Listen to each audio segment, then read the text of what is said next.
So while folks are introducing themselves, I'm going to go ahead and get us started so we can stay on track for the program today. I'm Liz Harris. My pronouns are she and her, and I work for Bike Walk KC. I'm the events and marketing coordinator here. I'd like to welcome our panelists today. We have Sheryl Kuhn and Kiley, Mitchell Williams, and Jennifer Toby. If you guys will wave for us. Yay! These are our panelists. As I mentioned before, we've agreed that we are all experienced in riding in the cold, but we are not experts. So we hope we can answer your questions today. And we can hope even better that we have some really great discussion and conversation about what it means to get outside in the cold and be active. So our session is recorded today. So this will be available after our session. I'll put it up tomorrow on YouTube and send everybody a link to it in a follow-up email.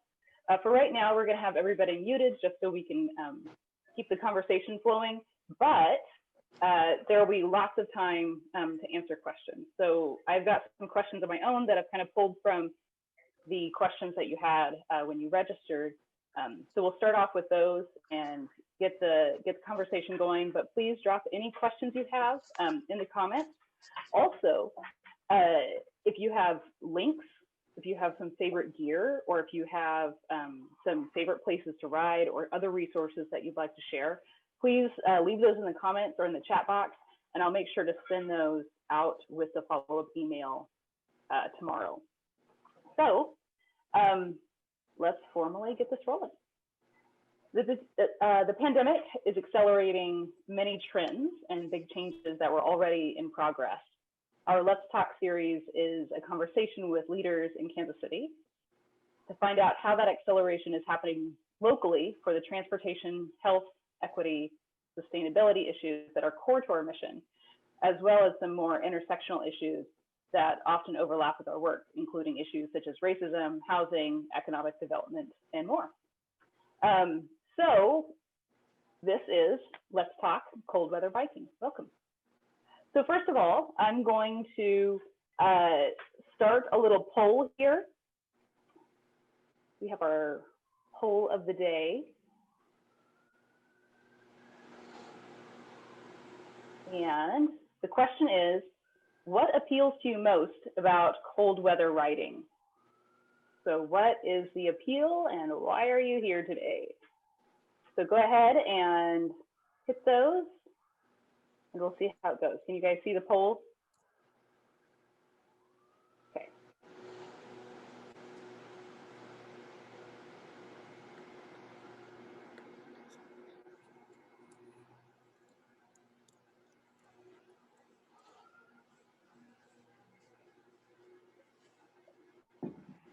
Huh. Well, maybe the poll won't work.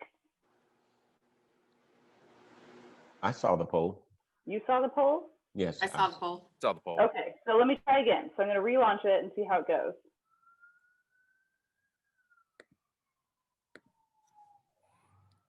Are you able to answer in the poll? I was. Should we respond again? Yeah, go ahead and respond again. I'm not seeing any answers, so this may or may not work for us today.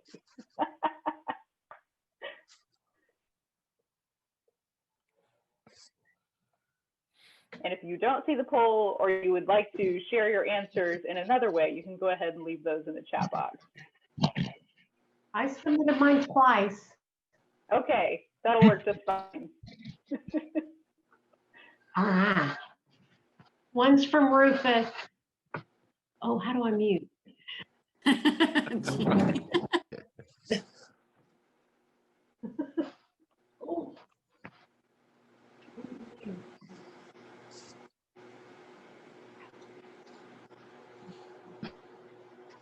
This is great.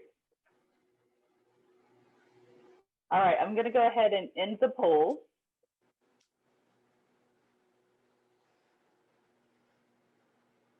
Okay, so it says I'm sharing results. What results do you guys see? We can see them. Yep. Okay. Well, it still says 0% on everything for me, so I'm just going to trust the process. I'll tell you what it says. It says Okay. 86% chose that they're staying active all year. Then the next is 21%. Biking is my transportation, and I got to go places regardless of weather. 18% said challenge, and finally, 4% said bragging rights on Instagram or Strava. See that one. Or Strava, yeah. All right, I love it. That's great. Okay, so that's a good start. So next what I want is I'd like to pass it on to our panelists today and ask you folks to introduce yourselves and tell us a little bit about why you bike in the cold, and also what area of the metro do you bike in? So I'm gonna pass it off to Kiley first, and then we can just popcorn. So Kiley, when you're done, you pass it on to the next person, okay? Okay, thanks. So my name's Kiley Suter. I own Velo Garage and Tap House up in North Kansas City, and I pretty much ride from my house, which is in Waldo, to North KC 3 to 4 times a week on average, I'd say. And during the wintertime, I always like going by Nelson Atkins. That's always a really beautiful place to ride any time of the season of the year. And then what was the other question you asked about? Yeah, just tell me about how you got into winter riding and yeah, where you're from, so you got that part. My experience with winter riding was very much trial and error. Just, decided one time that I realized I get pretty impacted by like SAD, and I love riding bikes. And I remember as a kid that I never, let cold weather stop me. So it was just one of those reminders, like, if I could do it when I was 10, 11, 12, I can do it as an adult. So just kind of started, riding a little bit further. Maybe it was going to the grocery store, maybe it was going to, local pub that I like or something, and just taking a short trip, and then finding out that I enjoyed kind of seeing the city from that vantage point that I hadn't really taken advantage of as an adult, and kind of grew from there. Started actually getting my winter riding kit and clothing and layering down as the years progressed. Definitely didn't get it right the first couple of seasons. Sometimes it takes a few tries, right? Yeah, lots of sweat, lots of overlayering. All right, who are you gonna pass it to, Kiley? Mitchell. Hey, all right. Let me see. Am I muted? No, I'm not. I'm Mitchell, and I work with Bike Walk KC. I'm an LCI, and for people that don't know, that's a league certified cycling instructor. I started biking. I was in my late 40s when I started biking, so that was a couple of years ago. And you caught that, didn't you, Callie? Okay. I live in the city, and I like biking. The reason I bike during the wintertime is not, I don't look at it as doing the wintertime itself. I just like to bike, and I bike whenever I want to bike. I developed a certain degree of fitness by biking during the summertime, and I just didn't want to see, and I don't want to see that just go to waste during the winter and have to start all over again. And plus, I'm also affected by that SAD. I need to get out in the sunshine, so I bike, I walk, just something to get out. And my experience just comes from just listening to other people and reading some of the literature, and trial and error. Sometimes I get it right, sometimes I don't, but either way, it's always fun to get out. And I'm going to pass it to Cheryl. Thank you. So my name is Sheryl Kuhn, and I'm probably the newest rider of the 4. So I bought a bike probably 15 years ago, but it didn't get ridden until 3 years ago. So I used it. So I guess why I started biking in the winter, honestly, the first year that I did that was because of Santa Rampage, which is in December every year. And so that was kind of the first time, like, oh, this isn't so bad as long as you kind of prepare. And overall, I'm an outdoors person, so I'm most happy outside. So I do have a lot of the different kinds of gear. So I hike, and I used to be a runner, and I'm a camper and all that kind of stuff. So I kind of buy the clothes that transition. So that's really where I get my, I suppose, experience with it. But what everybody said is sometimes it's really great and you're like, oh, I'm so comfortable. And other times you're like, when can I get home? Because I'm so cold. But anyway, so yeah, so that's me. Oh, and I live in the North Overland Park area, kind of by that Target Antioch Park area. Thanks. Oh, and Jennifer. Hi, I'm Jennifer Toby, and I live in Leavenworth, Kansas. And I started cycling by commuting about 10 years ago. And so that's mostly, I consider myself a transportation cyclist first, even though I enjoy gravel riding and riding on the weekends and doing long miles. My bread and butter is to and from work, to and from the grocery store, to and from my kid's house, things like that. So I do that year round now. I slowly got into it just over seasons. You know, I would go a little bit longer each year until before I knew it, I was just riding all year long to and from work. That's it.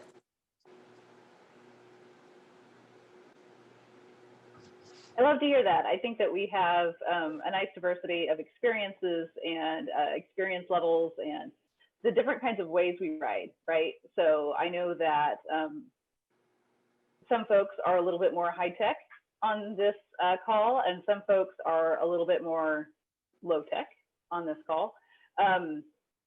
So we'll talk about kind of all of that today. So first of all, I kind of want to explore the why a bit more. So we've talked a little bit about commuting, getting outside to stay active all year. We've talked a bit about the seasonal affective disorder, seasonal affect disorder, something like that. You don't get enough vitamin D, and so you get extra sad in the winter. I know a lot of us experience that. So how do you mentally prepare yourself though? Because despite all of these good intentions, it's still really cold outside in the winter in the Midwest, and sometimes it's wet. So how do you mentally prepare yourself to leave the magical central heating and go move outside? That's a good question. For me, I have a tendency to want to be a homebody. I just want to stay in the house and I'm comfortable. This is my spot, my space. All my toys are here. So I just really have to say, I need to get out. And I make a determination. I say, because I'm not riding for transportation. I'm riding for, at this point, enjoyment. If it was transportation, that would be something different, but I'm riding for enjoyment. So I say that the night before, I'm going to get up, and at a certain time, I'm going riding. I lay my clothes out, and I get out, and I go. Yeah.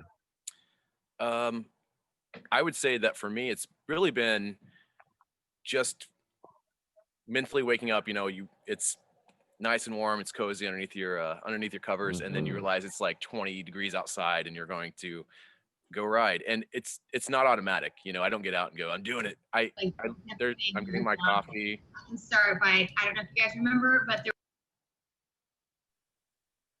Hello? We're good. Okay. So so it's just one of those things where, the more I've done it, the more it's become a part of my routine, part of my daily life. The wintertime aspect, I actually do like cold weather. Getting cold, like being in cold weather with the wind chill that you're creating by riding your bicycle is a different story. And I think for me, it's just kind of like really appreciating what the season of winter is like, especially from a bicycle. Not a lot of people get that experience because, so much in the Midwest is 3 seasons. But I think, a couple of trial runs, different times a year, obviously it's getting darker earlier, but, even things like putting my kid on the back and doing Christmas lights, it's just, for me, it's trying to find a way to engage with bicycling as transportation or bicycling as fun, all 4 seasons. And it's possible. And I'm definitely not the first person in my household to do that. My dad kind of showed me some examples early on as a kid. I think that kind of stuck with me. But yeah, it's sometimes it takes some mental fortitude just to take that step out the door, or even put on the layers, to be honest, and know you're going to do this.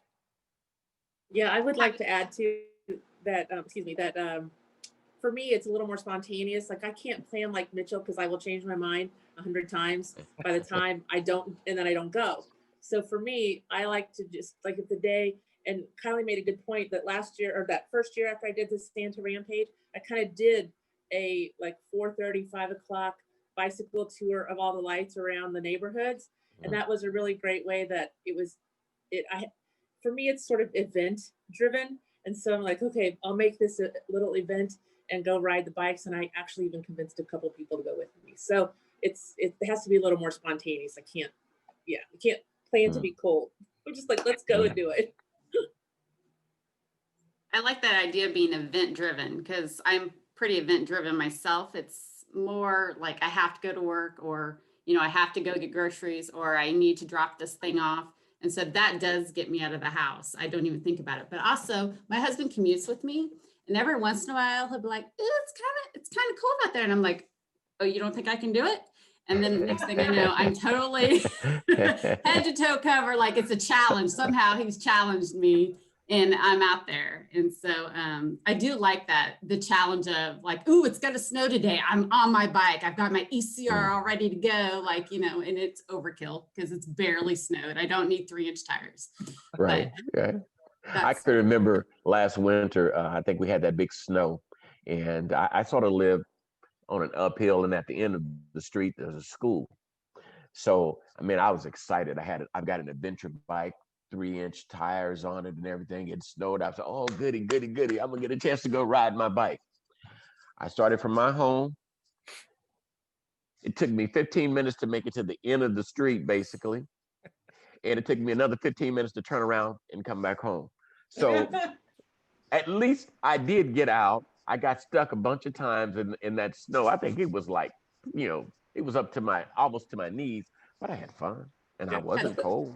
You got 30 minutes outdoors. Exactly.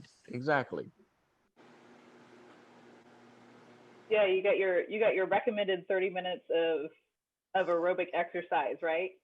And my bragging rights on Strava. You got that 1 block ride in that segment. That's right. I got a lot of likes, man. I'm telling you, So do you guys have any limits? Are there any days when you're like, not today, Santa? I don't do ice. If it's icy, I just don't do it. Snow is not bad. Temperature is not really an issue. I've always been taught that there's no such thing as bad weather, it's just bad clothing. So I can dress appropriately. So no. If I want to ride, I'm going to ride. And if I don't want to ride, I really don't care how warm it is. I'm not going to ride. But if I want to ride, I'm going to get out. I would say for me, I definitely don't do ice. Sometimes that was found out unintentionally. Some hard pack.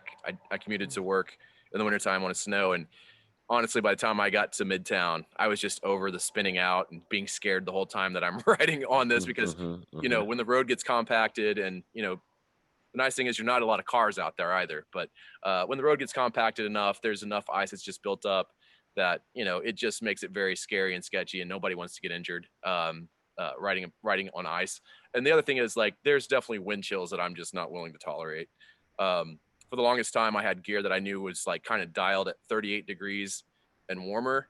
And as it's progressed, I've gotten gear that's let me like go down to like, 28 degrees and warmer. So I'm definitely mindful of like what my gear is capable of for a 12-mile ride to work and a 12-mile bike, usually at night, when there's no sun. And so that for me is something that I'm mindful of because I don't want to make it. I'm not racing. I'm not trying to win a competition. I like to ride bikes because I like to ride bikes. I'm not trying to make it miserable. So if it's going to be miserable, I'm out. Right. That makes sense. Ice, I don't, and honestly, as much as I've commuted in the winter, we don't have that many ice days. So I think maybe there was 2 days last year that I went ahead and rode on. And when I got home, I was like, why did I do that? That was stupid. I was scared the whole time. I thought it wasn't that many miles, but it was still just enough to really, get under my skin. But I'm surprised I monitor it now because I have to know what the weather's like before I pile my layers on. And the Midwest is not as cold as I thought it was. I mean, this 20-degree days we'll have, but then we'll bump back up into like, Mhm. 36, and then we'll go back down. I mean, it fluctuates quite a bit. And so we might have a week or two of, maybe a few days in the zeros, I mean, so those actually are the challenge I will go for. But I'm really surprised at how fast the weather does bounce around. And it seems like it's a lot easier to handle because it's not staying constant. Right, like this weekend is supposed to be what, like in the 50s for highs? Yeah. Oh yeah. Yet yesterday was miserable. It was like 20 some degrees. And I was like, my ears are cold.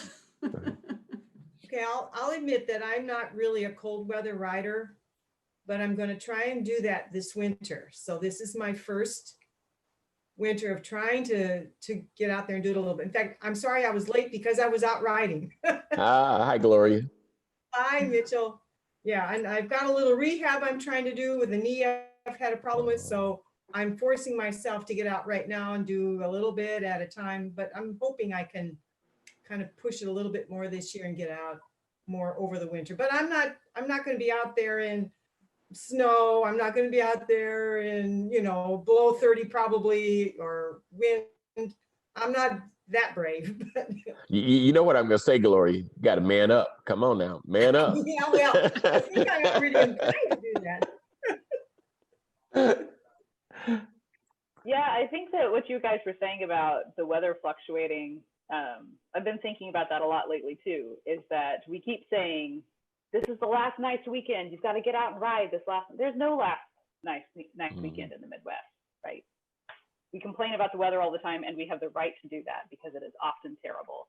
But there's always, the sun's going to come out tomorrow, right? Right. Yeah. So let's talk about layering a little bit then. Okay. Because that's a major question. So let's kind of give it some structure. So start with the top of your head and then go down to your feet and tell me about because we all know that we should cover ourselves, right? And we all know that we should layer. But talk to me a little bit about what that layering looks like for you personally. Okay, I'll start off. And I think this is important because I wear glasses, and that makes a difference in what I can wear.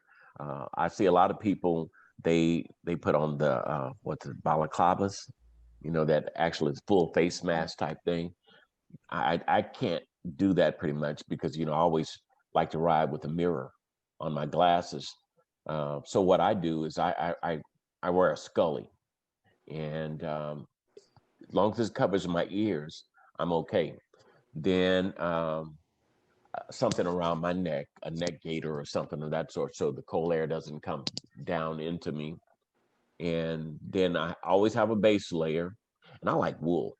Not for the base layer, but on top of the base layer, I love wool. It wicks very good. It doesn't get smelly. I can wear it many times without washing. And my feet, I have to pay particular attention to my feet.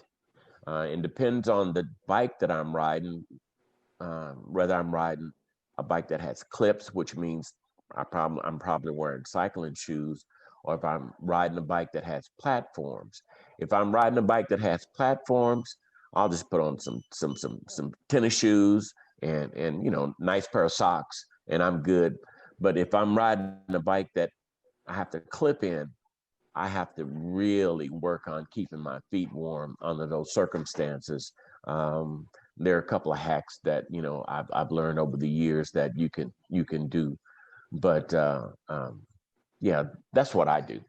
And in my hands, of course. Something I found that was really a really good thing to do with the hands, running gloves. Has anybody used running gloves before? Running gloves work just fine for me. They keep my hands very warm. And I'm finished. I'll go next. Looks kind of thin. Yeah, like you get at Costco's. Yeah. Okay. I've got so actually, since I'm outside and my bike's over here, I actually just grabbed a couple of things that are off my kit. I definitely ride with a basket. I've become a basket commuter bike guy because it's worth $1 million to have something that you can actually layer while you're riding, readily available without you having to worry about how you can put it in your kit or your jersey or whatever you're wearing. But this is the Balaclava that Mitchell mentioned. It's made out of wool. Wool is definitely, so my birthday's in November, and my wife always asks me what I want for my birthday, and I'm always like, I just want one piece of a good piece of winter riding gear. So that's become like the annual tradition for my birthday, is that every birthday I just kind of up my winter riding gear. So merino wool is something that I definitely am a big fan of. It's a balaclava. I can definitely see how that could be an issue with when you're wearing glasses, because the glasses definitely, they're stuck to your face once you put the balaclava on. There's no, you know, there's no removing it. But that's been really, really nice. The only thing that's bad about the balaclava that I found is, if once you have the balaclava on, and if you get too hot, you're just going to either decide to stop and pull it off, or you're just going to ride through and just completely deal with the intense heat that it's creating. So I've had that, but the neck gaiter, this is just something that goes over the top of your head. This one's actually kind of nice. It's a popular brand called Buff that you can find at most bike shops or internet or whatever, wherever you're buying them. But it's a nice gaiter that will actually go over your head, and you can actually use it as like a partial balaclava, where you can pull it over the front of your mouth and over the top of your head. I'm bald, so anything that covers the top of the head is very much appreciated. But it's also made out of wool. Wool has most bike products for winter riding are going to be made out of merino wool, which is actually antibacterial naturally, which is why it doesn't smell. It doesn't need to be washed all the time.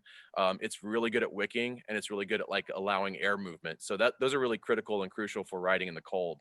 The other thing that I have is, and it kind of depends on how cold it is, but I finally went ahead and bought me Lobster claw gloves. These are like, if it's going to be, 22-degree wind chill or lower, I'll have this on with a thin layer glove on it, right? I've been caught without these, and I was just like, I need to finally just bite the bullet and get me some good lobster claw gloves. They do actually work really well. And then the last thing that I will say that I did last year that I'm put off forever was that I ended up just buying some of these for winter riding. These are just goggles. You can use mountain bike goggles. You can use snowboard. These are snowboard goggles. You can do ski goggles, whatever. But these things that are actually made for automatically riding in cold weather do a lot of good for keeping the air off your face, out of your eyes from watering, and don't fog up like glasses do. So this is absolutely something that I'm so glad I finally found some of these at a swap meet, and I bought them, and I love them. So, I mean, mountain bike goggles typically work really well, but anything along that lines kind of just keeps your extremities from getting too cold, keeps your eyes from getting watery from the extreme cold. And then last but not least, face masks. I've learned this year that these face masks are actually a great replacement for a balaclava. So like when you're wearing that buff gaiter and you're just covering up the main part of your face, this is perfect. It's like I've been wearing my gaiter in a face mask for my winter cold weather rides this year. And a skull cap, as Mitchell said, because that's really the parts that get the coldest. And this has worked really well. Plus, it keeps me safe from COVID.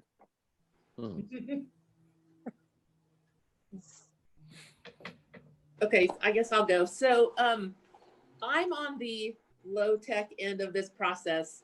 And the two things, if I can keep my feet warm and my head warm, I'm usually fine everywhere else.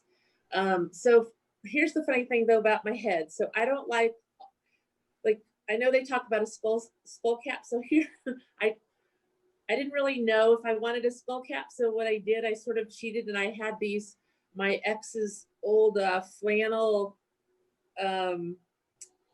fleece pajama bottoms, and I cut the legs off so that you have like basically this much of the thing. And I put that because it's thin, but it's still warm. And I put it all the way down, like it covers my head. So if I get hot and I stop, I can open it up a little bit, right? But otherwise I can keep my ears warm, because that's the only other place that tends to get cold. So it was a very inexpensive way. Just take a pair of those pajamas, cut them off, stick them on my head. And it fit under my bicycle helmet really well. I do the neck gaiter too. A lot of the stuff I have is from my old running days. but I do wear ski gloves that are just, they have the fingers. So I wear the half gloves that have the little mitten thing so I can still get to my fingers really fast. But then I put the ski gloves over the top, and they're not super thick. But if it's really cold, that's what I'll wear. If it's regular cold, I'll still do the same thing, but I'll put like those thinner running gloves that honestly, they're 99 cents about just any place in this, stores and things like that. And I'll put those over the top of that, and that helps with a little bit less cold, but still keeping me. Layers. So when I first started out, I was wearing my old rain hiking coat as a windbreaker, right? So I didn't have like the bike jacket and all that kind of stuff. So, and I'd have the, had the little zip thing so that you could open up if you got too warm. Mm-hmm. But that's what I used at first in a couple of the layers. So now I've kind of progressed as time has gone on, and I have a couple of different layers. Same, I finally bought like a sleeveless bike jacket because I also didn't want to be kind of restricted. I felt with other coats and jackets that I'd been wearing, transitioning them. So I have at least that. And then as long as I do the thinner layers that are all wicking, you can buy some inexpensive ones at Dick's and that sort of thing that I've done. And then pants wise, I do a thin layer and then a little bit thicker layer of, I just wear two sets of leggings, tights, whatever, again, that are kind of the wicking. And then I'm not in clips yet, so I still use my sneakers, and sometimes I will wear like my hiking sneakers because they're just Nike, and they're waterproof, but they're short and they're solid because you're supposed to hike in them. So they have that good traction and the good solid foot, like I was kind of in a clip. And so that's what I kind of use there. I've always been fascinated by the bag on the feet strip, but I haven't really needed it yet. So I haven't tried it, but I think those are my basic things. And I have the little head thing. It's just too much feels too much. So, but I am curious about the goggles. I could probably wear them over my glasses, right? If they're big enough. Yeah, I'll have to check that out because that would be great to not be so foggy up here sometimes. Yeah. Anyway, that's me. They make goggles specifically that are for over the glasses wear. Okay. So when you buy them, they have them at like Dick's and REI and stuff like that. So you just look for like over the goggles or over the glasses goggles. Glass goggles. Right? Yeah. Check that out. Yeah. Thank you. Yeah. Okay, I think I'm next. So starting with my head, I've gone old school, people. I went back to how my grandmother operated, and I have a silk scarf that I now wrap around my head, which is great because it also keeps your hair nice, because I'm going into a professional office. So I'm trying not to, I basically wear my clothes all day long. I'm not changing clothes when I get to work. So I have the scarf that I wrap around my head, and then I'll put a hat on. If it's under 25 degrees, I have a balaclava, but it's knitted. I made it myself. I'm also a knitter, so I kind of cheat. So I'll always have a wool hat, whether it's a regular hat. If it's really cold, I'll have the full face covering. I will do, for my body, I'll have some type of base layer, because not only am I riding to work in the cold, but now I work in an office that was like, the building was built in the 1800s. And I can like feel the gusts of wind come through it. So it's like double duty, works well. So I usually have a base layer. I actually have two different types of base layers. So I have a silk base layer that I have had for 20 years. Like I got it as a Christmas gift. Actually, it's probably older than that.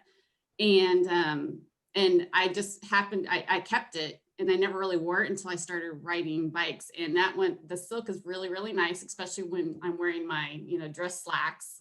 It just fits under nicely. And then I also have a merino base layer as well.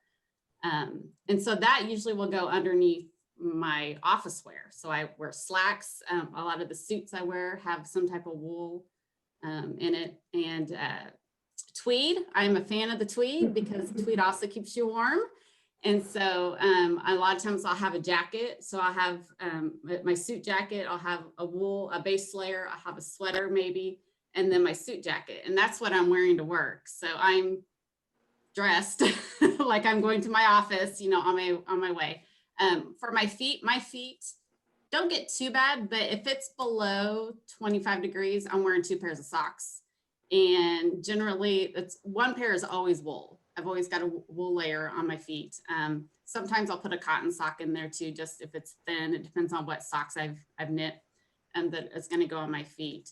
And then I do have a pair of fuzzy boots that I will put on if it's really cold. And if I do that, then I only need 1 pair of socks. So it just really, but then I'm going to have to carry shoes with me so that I can switch out and look like, you know, your normal responsible CPA and not just like some weirdo. So those work for me. And for me, the natural fibers, I'm not sweating. If I do sweat, it's wicks away from me. It's not a problem there. But I would say the silk scarf is something I started doing at the end of last winter. And for me, my ears is really the piece that I've struggled to keep warm. And it's so thin, and I probably look like an old lady, but I don't care. You guys are wearing balaclavas and no one can even see who you are. We didn't say anything. So, but it has really been helpful to, and plus it keeps, like, you know, if you're getting up in the morning and doing your hair like most women do, then it helps. I haven't had hair for years, but that's a well, great. it could keep your style. So I have enjoyed going back to the silk scarves. Yeah. Oh, and I have bar mitts. So I have a dedicated commuting bike and I have bar mitts on that. And I've had the bar mitts now for 3 years. And I kind of was like, no, I don't need those. I don't need to buy those. I've got great wool mittens. I'm good. And then I finally like got a pair and I was like, I was silly. They were really changers. They were game changers. Now I can only wear like little thin gloves. And I don't have to have all this, you know, on my hands to keep me warm. Yeah, bar mitts are the way to go. And I do know that they also have neoprene shoe covers. So for people who really struggle with the cold toes, those are very helpful too. Also, you might be wearing a shoe a little bit bigger than you normally do because you don't want to layer too much. If you're talking about your feet, if you get them in there too tight and you start sweating or whatever, you're just going to make yourself colder. So you want to have air pockets, which sounds a little weird, but that's what you really need, is that you need a little bit of room for air to move around your feet so that you don't get too cold. And so you might have a winter boot or a shoe that you're wearing in the winter because you've got a little bit thicker sock, and then you can put the neoprene over it. So yeah, that's been helpful. You know, Liz, in the chat, someone was saying about, I think it might have been Carl, was talking about the hand warmers, those little packets that you can use to keep your hand warm. I think those are pretty good. I've never tried them myself, but I know people that swear by them. Also, someone was talking about, when we were talking about the bar mitts and the other types of gloves, they were talking about being able to use your phone. You know, that's why I like runner's gloves, because they're sensitive. You know, they have that little thing on it where you can actually do the touch screen on your phone, and they actually keep my hands very warm. They have 2 different thicknesses. They have a sort of a thin one, and I'm good with that for till about maybe 15 degrees or so. And then the thicker one, when it gets colder than that, and I can still, if I need to, pull my phone out and do stuff. You know, we're addicted to our phones. You know, you got to be able to use your phone even in the wintertime. You were talking now the base layers. What do most people use for their base layers? I'm mostly wearing silk for me, just because it fits so nicely under my work suits.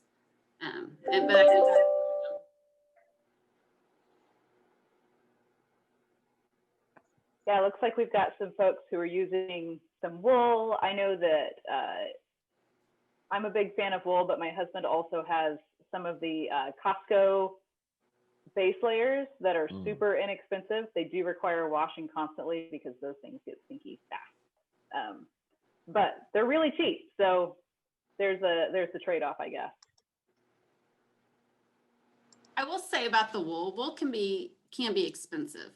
However, there is some sites out there like ThreadUp where you can search for clothing, especially for women. You can search for sweaters and clothing, and you can just type in wool, and it will bring up, you know, that specific type of clothing with that in it, and you can get stuff for $15. So you can get sweaters that are wool, cashmere, things like that for inexpensive.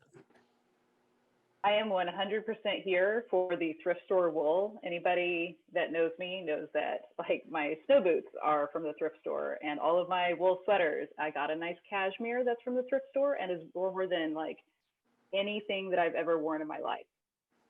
But it does, the trade-off, I think, for the thrift store for me is that it requires some actual like looking. Like, you can't just walk into a thrift store and expect there to be a good wool sweater there in your size. So the trade-off is either you're spending the money up front or you're spending the labor, which time is money, right? So if you've got time, but not a lot of money, go to the thrift stores. If you've got money, but not a lot of time, or more money than time, or however it works. And ThredUp is a great option. ThredUp is like kind of a online thrift store. So I will post that in the chat as well. So we've got our persons covered. Let's talk about our bikes. So in the winter, it gets dark early. Kiley mentioned that he's riding home in the dark. And even if you work, you know, a 9 to 5, you're riding home in the dark these days. It's 5:17 and it is really dark. You're gonna start. You're not gonna see me in like 5 minutes because I'm outside. Yeah, exactly. So let's talk about lights and fenders, and do you use studded tires? So talk to me about your winter bikes and if you change anything for the winter. And if you don't change anything, how do you make the choice to stay safe on the bike that you ride every day? Well, I have two different bikes that I use. My original setup for the wintertime, I did go to a little fatter tire. I was riding like 25s and went to 28s. The lights are what's important for me. I use those Cryogo lights. You can charge them up like with the USB. They're very bright, give you about 6 hours of light time. Me myself, and I have reflective gear on me. I want to be seen. If you hit me, you did it on purpose. I don't want to be a statistic, so I strongly have reflective stuff. I have it on me. I have reflective stripes on my bike. So I just try to be visible.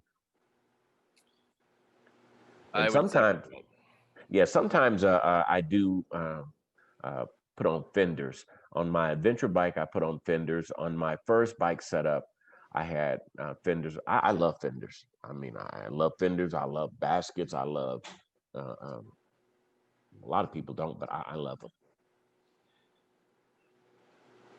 I definitely keep a set of fenders on my regular commuter. I have two different bikes that I ride. One is an e-bike. It's a Surly cargo bike. And that's absolutely been a really great game changer for me in being able to adopt and adapt to a car light lifestyle. Allows me to take the kid with me, even in cold weather stuff. She'll actually bundle up with her balaclava, cover up with some, blankets, and take her to daycare and drop her off and pick her up. And so, that's been really fun. The other part is, I have a fender on that, just to keep any kind of sludge and stuff off the frame of the bike. Mainly my reason for having that. My other bike is not an e-bike, and it's absolutely for wintertime. I actually will change out the tires. I get some winter tires that basically, you can tell a little bit of a difference, but they're just made to have a little bit of a better compound of rubber that doesn't get hard when the weather gets really cold. So it still stays really supple. Some compounds in rubber are actually just going to get harder the colder the weather gets. So I've noticed a difference on that. And I used to try to just get maybe a fatter tire or wider tire, especially for riding in snow or whatever. And I don't necessarily know if I subscribe to that unless it's a fat tire bike. Those are just unbelievably fun in the winter and snow time.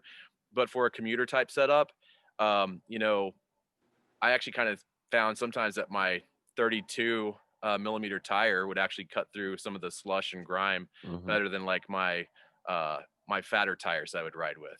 That were 650Bs that were like 2.1s or something. So I definitely feel like there's a time and place for a different variety of tires, but by no means does anybody have to go out and buy specific, tires just to go ride in the wintertime.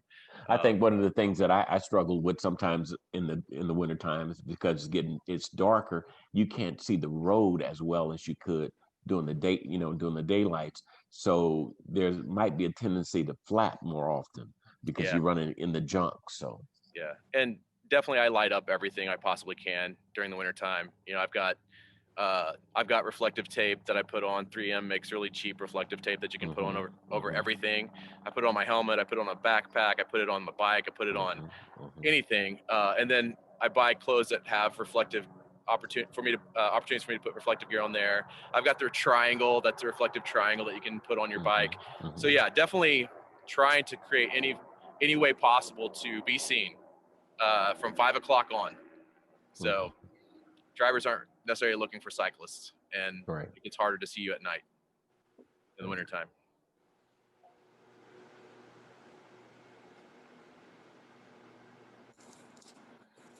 Sometimes I have been known in the past to use I use the regular, like the real lights, like bicycling lights, and it's important to have a light on the front so that you can see, because like Mitchell mentioned, it's harder to see at night. And then it's important to have a red light on the back, and that one's to be seen. And so I'll have the regular, white light on the front and bright red flashing light on the back. But I have been known to also, in the winter season, get some battery operated Christmas lights from like the dollar store and thread them through my spokes or, through my basket, wrap them around my jacket or something like that. Because I feel like I'm with you, Mitchell. If somebody hits me, I want it to be on purpose.